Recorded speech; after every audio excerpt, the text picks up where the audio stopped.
I never thought I'd be sharing a story like this, but here we are.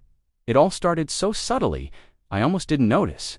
My wife, Sarah, and I had been married for 8 years. We were that couple, you know, the one with all the silly pet names. I was her honey bear, her rock star, her sweetheart.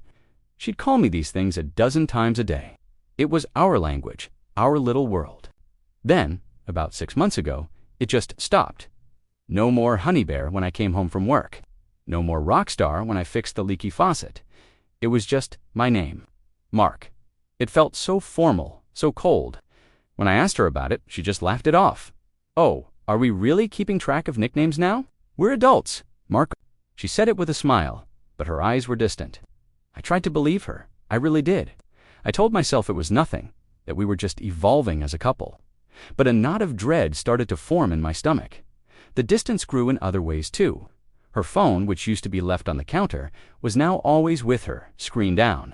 She started working late more often, blaming a big project at her marketing firm. "It's just for a few weeks, honey," she'd say, and the accidental honey would feel like a punch to the gut, a relic from a past that felt increasingly far away. She'd come home smelling of a perfume I didn't recognize and be too tired to even talk. Our evenings, once filled with shared stories and laughter, became silent affairs, each of us lost in our own screens. I felt like I was going crazy, seeing ghosts in every corner. I started paying more attention, looking for clues.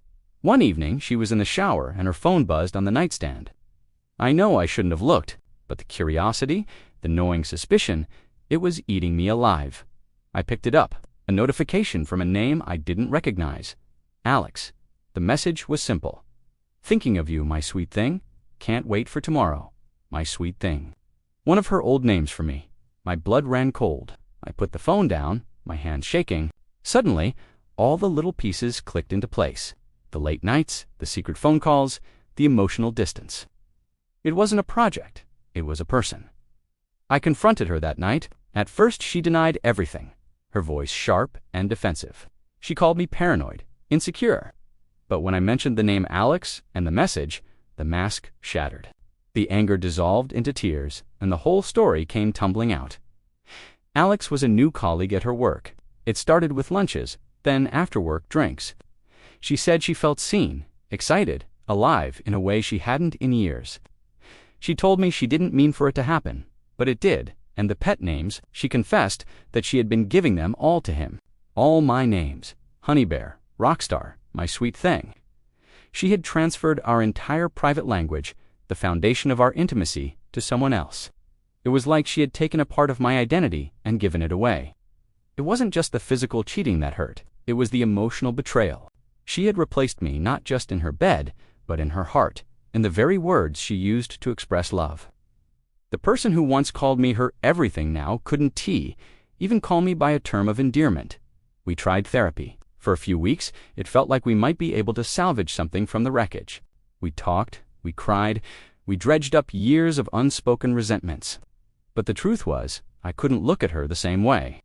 Every time she tried to be affectionate, all I could hear were those pet names being whispered to another man. The trust was gone, shattered into a million pieces. The nicknames she once used for me had become poisoned, symbols of her deceit. In the end, we decided to separate. The pain was immense, like a physical ache in my chest that wouldn't go away. Packing up my things from the home we built together was one of the hardest things I've ever had to do. Every photo, every souvenir, was a reminder of a life that was now over, a love that had been stolen and given to someone else. It wasn't just the end of a marriage. It was the death of the person I thought she was, and the person I was with her. It's been a few months now. The healing process is slow, and some days are harder than others. I'm starting to rebuild my life, piece by piece. I've leaned on my friends and family, and their support has been my lifeline. I'm rediscovering who Mark is, without the honey bear or the rock star attached. It's a lonely journey, but it's also a journey of self-discovery. I'm learning that my worth isn't defined by someone else's pet names or their affection. The strangest part is, I don't hate her.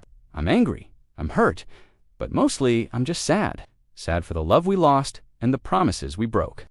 I've learned that sometimes people change, and love isn't always enough to hold things together.